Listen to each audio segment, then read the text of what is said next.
के साथ अपनी जगहों पर तशरीफ रखें।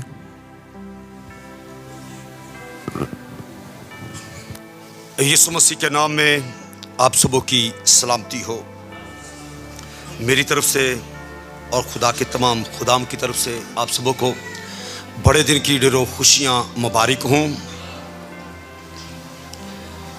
मैं चाहूँगा एक दफ़ा हम खुदा के जलाल के लिए ज़ोरदार तालियाँ, ज़ोरदार।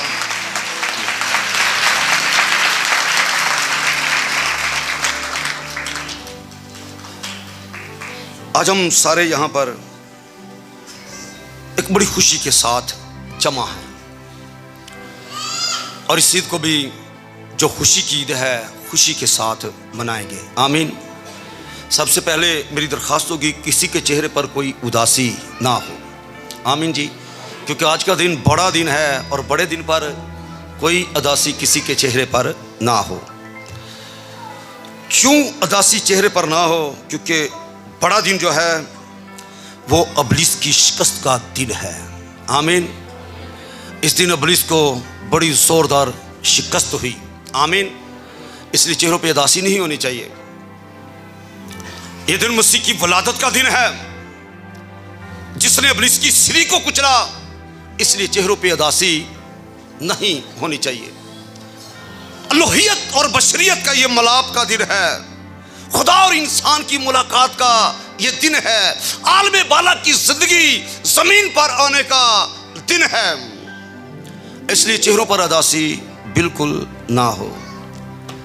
मैं परेशान करने की कोशिश नहीं करूंगा, लेकिन ये कोशिश करूंगा कि एक बार आपके चेहरों पे ज़रा खुशी आ जाए, क्योंकि जो पैगाम मैं आपको देने वाला हूं वो खुशी के साथ सुनने वाला है। आमीन जी। आए इब्रानियों मेरे साथ निकालें।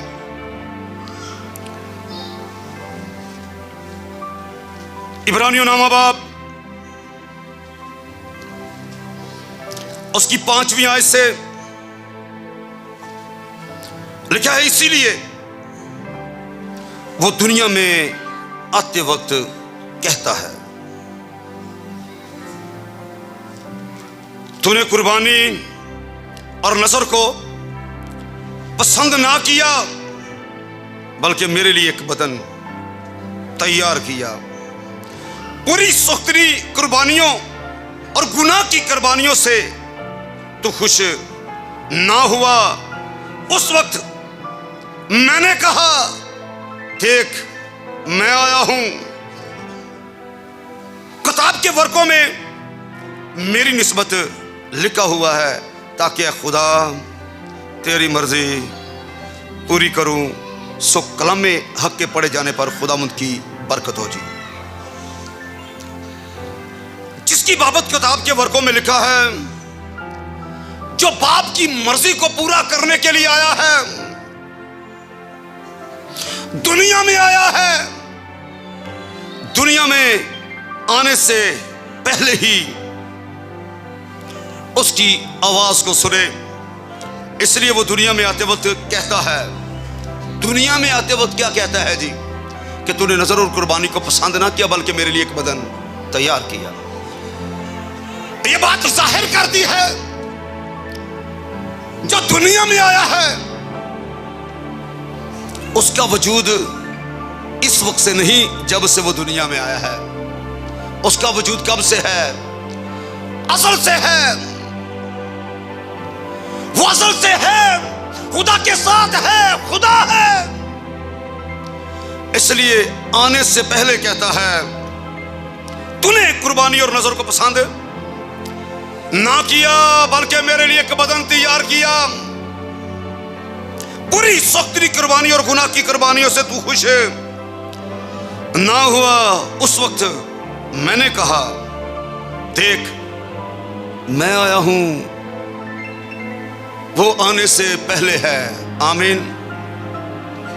और जो आने से पहले है, जो असल से है, जो अब तक रहेगा, वो ये फरमाता है, तूने कुर्बानी और नजर को पसंद ना किया।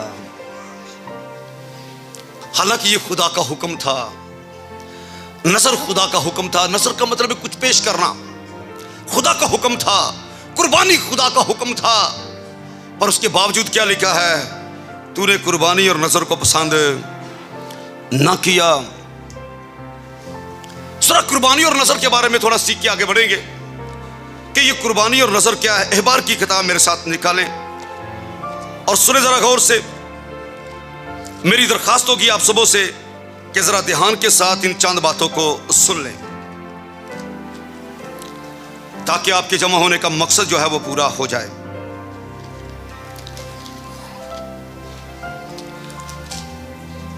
नजर के बारे में खुदा का जो हुक्म, तूने कुर्बानी और नजर को पसंद ना किया। कुर्बानी के बारे में सबसे पहली बात, कुर्बानी एक ऐसा हदिया है, सुने गौर से, जिसमें देने वाला लेने वाले के साथ क्या होता है जी? एक होता है। सबसे पहली बात, कुर्बानी पर कुर्बानी का जो मकसद है वो पूरा नहीं हो रहा था। उसकी वजह क्या है? उसकी वजह गुनाह है जो खुदा और इंसान के दरमियान में आ गया। इसलिए इंसान इस काबिल ना रहा उस अलाही जात के साथ एक हो सके। और उसके बाद नजर का जिक्र है, तो नजर के लिए अहबार दूसरे बाब के अंदर लिखा है, और अगर कोई खुदावंद के लिए नजर की कुर्बानी चढ़ावा लाए तो अपने चढ़ावे के लिए सबसे पहली बात मैदा ले, उस समय तेल डालकर ऊपर लुबान रखे। नजर की कुर्बानी के जो अज्जा हैं, सबसे पहले मैदा लिखा है, उसके बाद तेल है, तेल के बाद लुबान है, और लुबान के बाद ये 13वीं आयत के अंदर लिखा है, और तू अपनी नजर की कुर्बानी हर चढ़ावे को क्या करना जी? नमकीन बनाना, और अपनी किसी नजर की कुर्बानी को अपने खुदा के अहद के नमक के बगैर ना रहने देना, और अपने सब चढ़ावों के लिए साथ नमक भी चढ़ाना। 4 चीजें नजर की कुर्बानी के लिए, मैदा, तेल, लुबान, और उसके बाद क्या है जी? नमक। ये नजर की कुर्बानी जिसके बारे में लिखा, तूने नजर की कुर्बानी और नजर को पसंद ना किया। ये नजर की जो कुर्बानी है, इसमें खून शामिल नहीं है। इस नजर की कुर्बानी के अंदर खून शामिल नहीं। इस कुर्बानी के बारे में और रूमियों के खत के अंदर भी लिखा है कि अपने बदन ऐसी कुर्बानी होने के लिए नजर करो। क्या करो जी? नजर करो जो पाक और खुदा को पसंदीदा हो। ये तुम्हारी क्या है जी? मकबूल इबादत। ये मकबूल इबादत है, अपने बदन ऐसी कुर्बानी जिसमें इंसान जिंदा तो रहता है, लेकिन उसका बदन कुर्बानी के लिए पेश कर दिया जाता है। नजर की कुर्बानी, मैदा जो है खूब पिसी हुई नर्म जिंदगी को जाहिर करता है। याद रखिए, हलीम और फरोतन जिंदगी, खूब पिसी हुई जिंदगी, खूब नरम जिंदगी, सबसे पहले कुर्बानी का जो हिस्सा मैदा लिखा है। और याद रखे, सख्त दिल नजर की कुर्बानी कभी भी हो नहीं सकता। इसलिए सबसे पहले हलीम होना बहुत ही जरूरी है। किस कुर्बानी के लिए? नजर की कुर्बानी के लिए। तेल रूह कुदस के मसा को जाहिर करता है, और रूह कुदस की मामूरी के बगैर कोई खुदा के हुजूर मकबूल ठहर नहीं सकता। और उसके बाद लुबान काहिन के लिबास को लगाया जाता था, और जब हमने मसीह को पहन लिया, उस सरदार काहिन को पहन लिया जिसके लिबास को लुबान लगाया जाता है। उसको पहनने के सबब से आज मसीही जहां जाता है मसीह की खुशबू वहां वहां फैलती है। आमीन जी। और ये ग्रंथियों, दूसरे ग्रंथियों के अंदर लिखा हुआ है, दूसरा ग्रंथियों दूसरा बाब, चलो निकाले मेरे साथ पढ़ते हैं जरा, सुने गौर से। किस तरह की कुर्बानी, दूसरा ग्रंथियों दूसरा बाब उसकी 14वीं आयत में लिखा है, मगर खुदा का शुक्र है जो मसीह में हमको हमेशा असीरों की तरह कष्ट कराता है और अपने इल्म की खुशबू हमारे वसीला से हर जगह क्या करता है जी, फैलाता है, क्योंकि हम खुदा के नजदीक निजात पाने वालों और हलाक होने वालों दोनों के लिए मसीह की खुशबू हैं। कौन?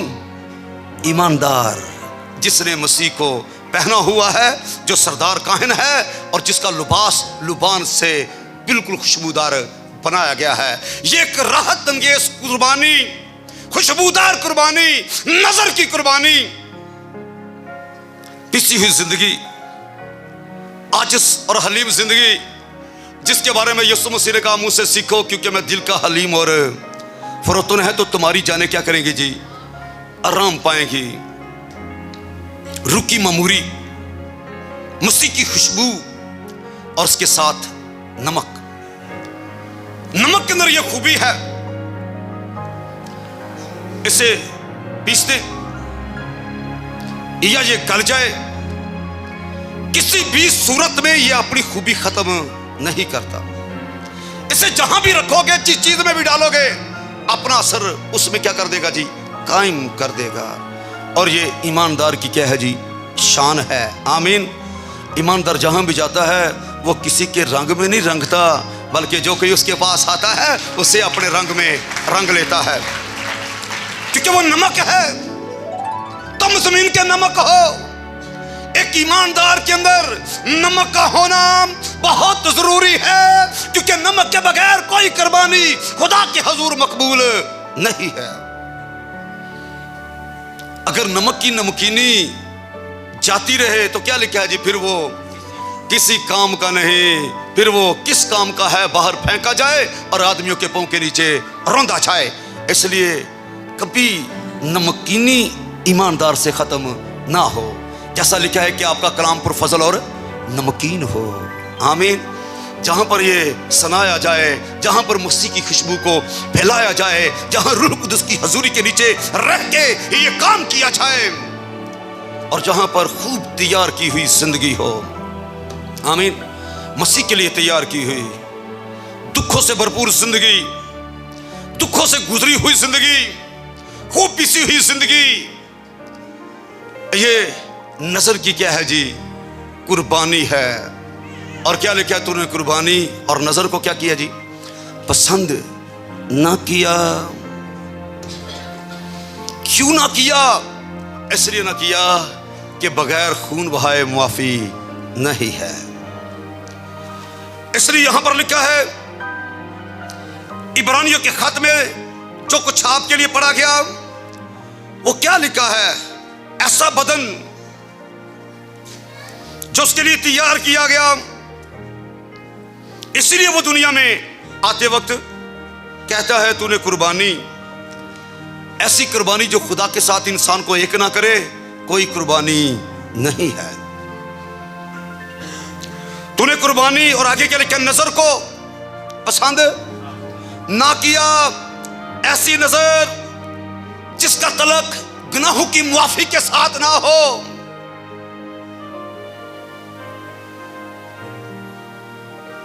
एक गुनाहगार मुझे ये बताओ, नेकियां करनी शुरू कर दे, खुदा उसकी नेकियां कबूल कर लेगा? मुझे ये बताओ जी।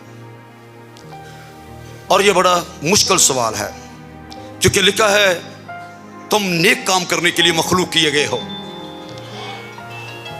ईमानदार की हर खिदमत, उसका हर काम कब खुदा के हुजूर मकबूल ठहरता है? जब पहले वो सच्चे दिल से तौबा करता है। फिर वो अपने बदन को उस तरह का पेश करता है जिस तरह का खुदा देखना चाहता है। तूने कुर्बानी और नजर को पसंद ना किया, बल्कि क्या किया, मेरे लिए एक बदन तैयार किया, मेरे लिए बदन तैयार किया। कौन कह रहा है मेरे लिए बदन तैयार किया गया? खुदा का कलमा कहता है मेरे लिए क्या किया गया जी, बदन तैयार किया गया। और उसी के बारे में ये लिखा हुआ है, जैसा फरिश्ता ने यूसुफ को ख्वाब में दिखाई देके कहा था, मत्ती की मार्फत लिखी गई इंजील निकाले और सुने गौर से। 18वें आयत से, अब यीशु मसीह की पैदाइश इस तरह हुई। सुने गौर से किस तरह पैदाइश हुई। जब उसकी मां मरियम की मंगनी यूसुफ के साथ हो गई तो उनके इकट्ठे होने से पहले वो रूह कुदस की कुदरत से हामला पाई गई। बस उसके शोहर यूसुफ ने, जो रास्तबाज था और उसे बदनाम करना नहीं चाहता तो उसे चुपके से छोड़ देने का, वो इन बातों को सोच ही रहा था कि खुदावंद के फरिश्ता ने उसे ख्वाब में दिखाई देकर कहा, ऐ यूसुफ इब्ने दाऊद, अपनी बीवी मरियम को अपने हाथ ले आने से ना डर, क्योंकि जो उसके पेट में है वो रूह कुदस की कुदरत से है। वो इंसानी मिलाप से नहीं है, वो किससे है जी? रूह कुदस की कुदरत से है। तूने नजर और कुर्बानी, जानवरों की कुर्बानी, जमीनी चीजों की नजर को तूने पसंद ना किया। क्यों? कि वो असल की नकल थी। गुनाह किसने किया था? बोलो जी, आदम ने। गुनाह इंसान ने किया था। कफारा जानवर दे, बोलो जी, मार जानवर खाए, नजर जमीनी चीजें, अनाज पेश किया जाए। इंसान की खलासी के लिए, इंसान की निजात के लिए किसकी जरूरत थी? इंसान की जरूरत थी। पर तूने नजर और कुर्बानी को क्यों ना पसंद किया? इसलिए पसंद ना किया कि इंसानों में से कोई ऐसा इंसान नहीं था जो गुनाह से पाक होता। गुनाह वाली कुर्बानी खुदा के साथ एक नहीं कर सकती इंसान को, इसलिए उसने कुर्बानी को पसंद ना किया। नजर खुदा के साथ ना जोड़ सकी, नजर को पसंद ना किया। उसको कौन सी कुर्बानी चाहिए थी? ऐसी कुर्बानी चाहिए थी जो खुदा के साथ इंसान को एक कर दे। आमीन। ऐसा हो नहीं रहा था, इसलिए ऐसी कुर्बानी खुदा को पसंद नहीं आ रही थी। गुनाह अगर इंसान कर रहा है तो इसके बदले मार खाने वाला, कफारा देने वाला, कुर्बानी देने वाला भी कौन हो जी? इंसान हो। और मैंने बताया इंसानों में से कोई ऐसा इंसान नहीं था, इसलिए लिखा है तूने नजर और कुर्बानी को पसंद ना किया, इसलिए मैंने कहा देख मैं आया हूं। मैं से मुराद कौन आया है? जिसकी जात में गुनाह नहीं है, जिसकी जुबान में छल नहीं, जो इंसानों से इंसान नहीं, जो इंसानी नुतफे से नहीं, बल्कि वो रूह कुदस की कुदरत से है। मुकद्दसो, बड़ा दिन मनाओ और बड़े दिन की खुशियां मनाओ, क्योंकि आपके लिए आलम बाला से आसमानी जिंदगी आई है। आमीन। नजर और कुर्बानी को पसंद नहीं किया क्योंकि गुनाह पाया जाता था, लेकिन ऐसी हस्ती जमीन पर आई जिसकी साथ में गुनाह नहीं, जो अलानिया कहता है कौन है जो मुझ में गुनाह साबित करता है। आमीन। मुझे ये बताओ, कोई इंसान ये कह सकता है कि कौन है जो मुझ में गुनाह साबित कर सकता है? एक ही जात है और वो लाही जात है, और वो खुदा का कलमा है, और वो खुदा का कुदूस है, और वो खुदा का बेटा है, और उस लाही जात का नक्श और उसके जलाल का परतो खुदा का बेटा यीशु है। आमीन। दुनिया में आते वक्त कहता है क्योंकि असल से है, अब तक रहेगा, आने से पहले कह रहा है देख मैं आया हूं जिसमें कोई गुनाह नहीं। आमीन। पूरी सख्ती कुर्बानी, ऐसी कुर्बानी जो ऐन खुदा की मर्जी के मुताबिक हो। लूका की मार्फत लिखी गई इंजील भी मेरे साथ निकाले जरा।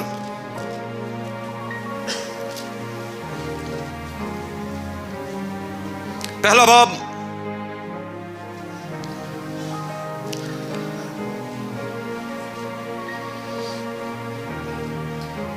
बीसवीं से बल्कि 30वीं से गौर से सुने जी।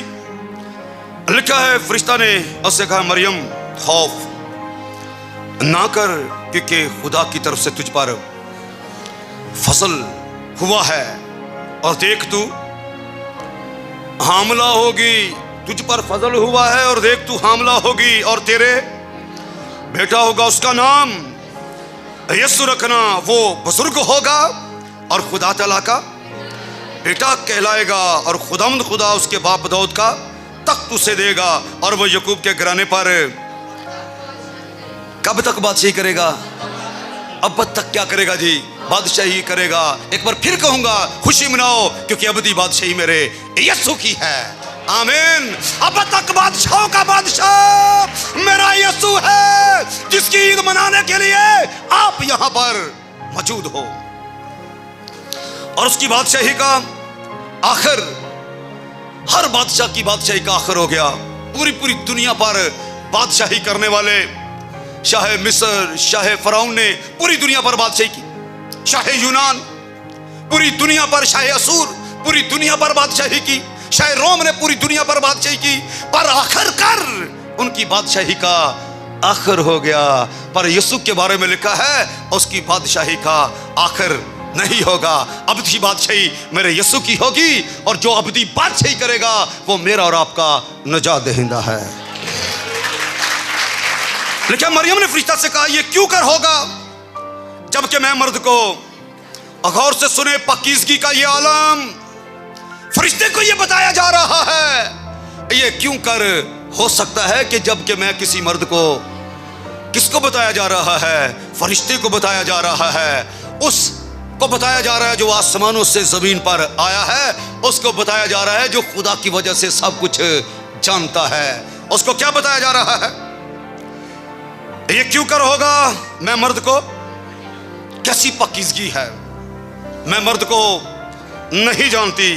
और फरिश्ता ने जवाब में उससे कहा रूहुल कुदस, गौर से सुने, रूहुल कुदस तुझ पर नाज़िल होगा और खुदा ताला की कुदरत तुझ पर साया डालेगी और इसी सबब से वो मौलूद मुकद्दस खुदा ताला का बेटा कहलाएगा। हालेलुया।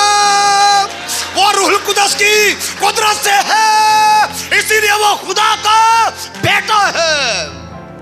जो खुदा का कलमा है, खुदा का कुदूस है, उसी के बारे में इब्रानियों के खत के अंदर ये लिखा हुआ है। इसीलिए वो दुनिया में आते वक्त कहता है, क्योंकि अज़ल से है इसलिए दुनिया में आते वक्त कहता है। क्या कहता है? तूने कुर्बानी और नजर को पसंद ना किया। क्यों ना किया?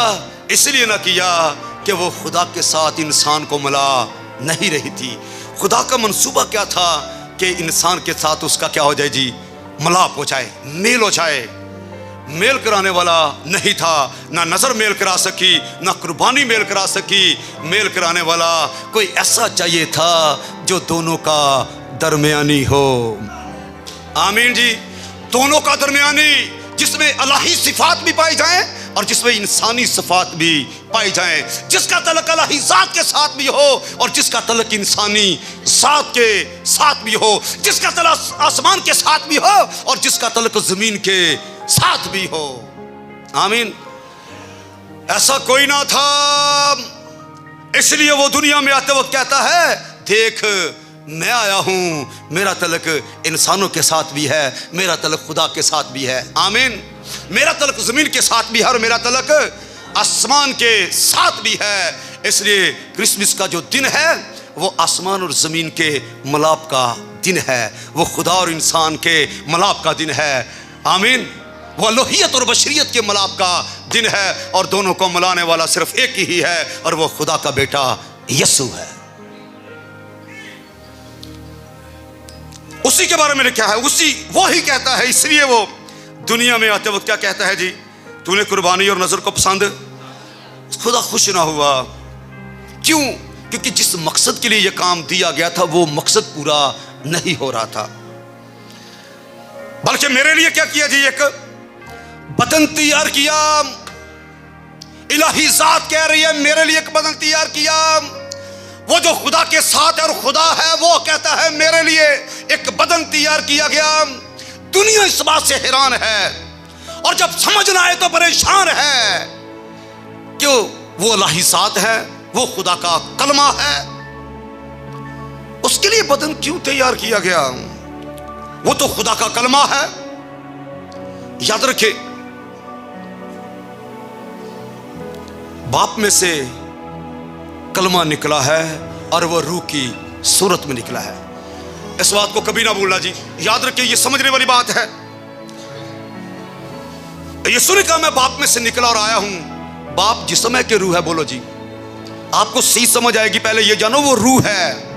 उसमें निकलने वाला कलमा जो है वो जिस्म की सूरत में निकला कि रूह की सूरत में निकला? रूह की सूरत में निकला। इसीलिए तो कहता है मेरे लिए एक बदन तैयार किया गया। कलमा तो आसमानों से आया है, लेकिन वो बदन कहां से लिया? मुकद्दसा मरियम से लिया गया। आमीन जी। मेरे लिए बदन तैयार किया गया। मुकद्दसा मरियम के पास पैगाम क्या है?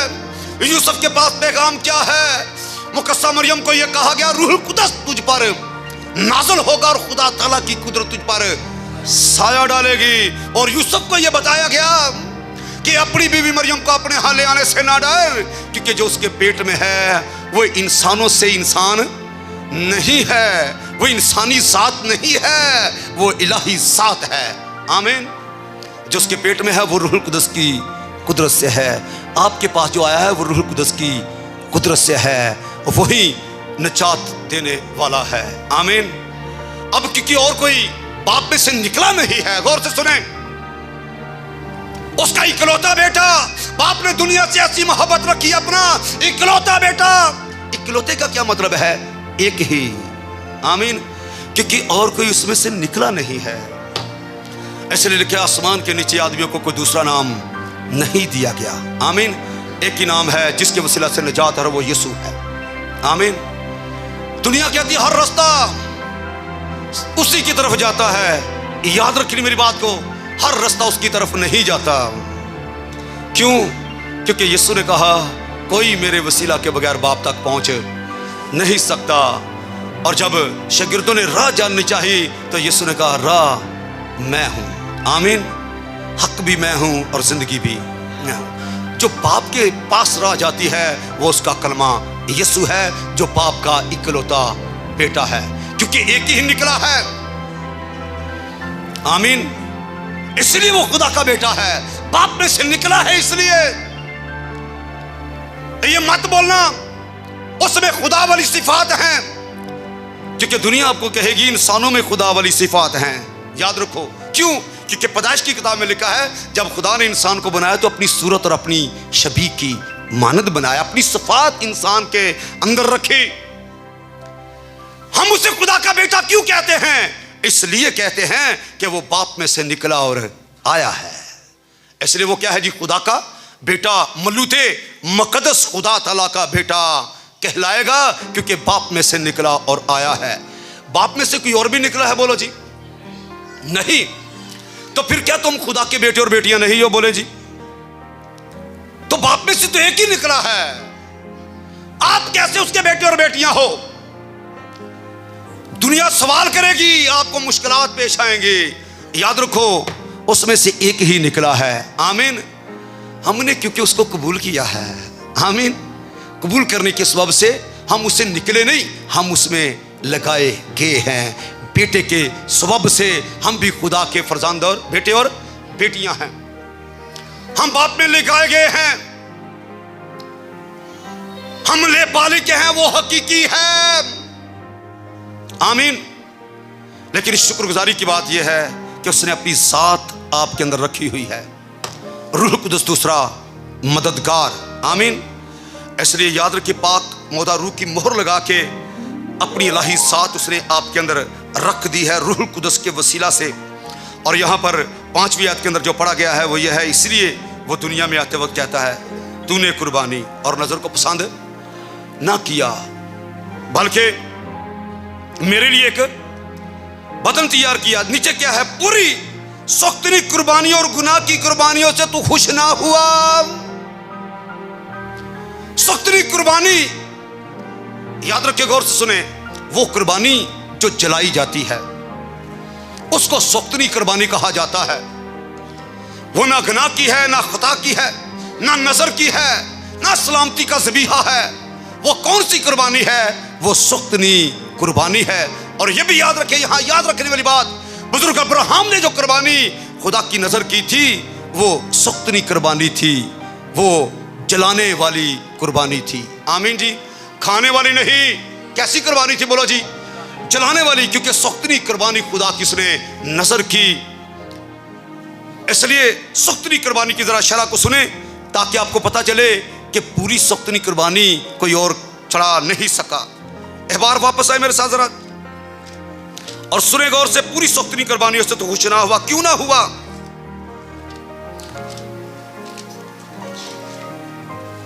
छठा बाब निकाले मेरे साथ, एहबार की किताब के बारे में ये याद रखें। हर कुर्बानी के बारे में यहां पूरे तौर से उसके बारे में बताया गया, किन अज्जा से उस कुर्बानी को चढ़ाया जाता था और कुर्बानी चढ़ाने का तरीकाकार क्या था, काहिन को किस हालत में रहना पड़ता था। और सख्तनी कुर्बानी के बारे में जरा गौर से सुने। छठा बाब मैं 8वीं ऐसे आपके लिए पढ़ूंगा जी। यहां पर लिखा है, फिर खुदाम ने मूसा से कहा, हारून और उसके बेटों को यूं हुक्म थे कि सख्तनी कुर्बानी के बारे में शरा यह है कि सख्तनी कुर्बानी मज़बा के ऊपर आतिशदान पर तमाम रात सुबह तक रहे और मज़बा की आग उस पर चलती रहे। और काहिन अपना कतान का लिबास पहने और कतान के पजामे को अपने तन पर डाले। और आग ने जो सख्तनी कुर्बानी के मज़बा पर भस्म करके रख कर दिया है, उस राख को उठाकर उसे मज़बा की एक तरफ रखे और फिर वो अपने लिबास को उतार कर दूसरे कपड़े पहने। काहिन को यह हुक्म था, याद रखे, खादम को यह हुक्म है। काहिन के लिए शरा क्या है सख्तनी कुर्बानी की? आपने जो अपने बदन जिंदा कुर्बानी होने के लिए नजर किए हैं, और गौर से सुने, सख्तनी कुर्बानी की शरा क्या है? काहिन कुर्बानी को क्या करे? आग पर रखे। और गौर से सुने, वो आग कहां से आती थी? वो आग जमीनी आग नहीं, वो आग कहां से आती थी? आलमे बाला से आग आती थी, कुर्बानी पर आग आती थी और कुर्बानी को क्या करती थी? भस्म करती थी। और जब तक कुर्बानी जल के राख नहीं हो जाती थी, काहिन इसी तरह लिबास में रहता था। और जब वो भस्म हो जाती, फिर उस राख को उठाता और एक पाक जगह पर रखता, उसके बाद वो लिबास उतार सकता था। कुर्बानी पूरा दिन जले या कुर्बानी पूरी रात जले, काहिन को इसी तरह खुदा के हुजूर खड़ा रहना है। आमीन। अगर आप नाराज ना हो तो मैं कह दूं कि आप भी शाही काहिन हैं। आमीन जी। और आप में से हर एक का ये फर्ज बनता है क्या, कि जब तक कुर्बानी रूह कुदस की आग से ये बदन जिस्मानी ख्वाहिशों से पाक ना हो जाए, गुनाह से पाक ना हो जाए, उस वक्त तक ये आग इस पर चलती रहे। आमीन। पूरा दिन लग जाए या पूरी रात लग जाए, आमीन, उस वक्त तक ये आग जलती रहे जब तक कुर्बानी भस्म ना हो जाए। भस्म करने का मतलब जब तक कुर्बानी पाक ना हो जाए।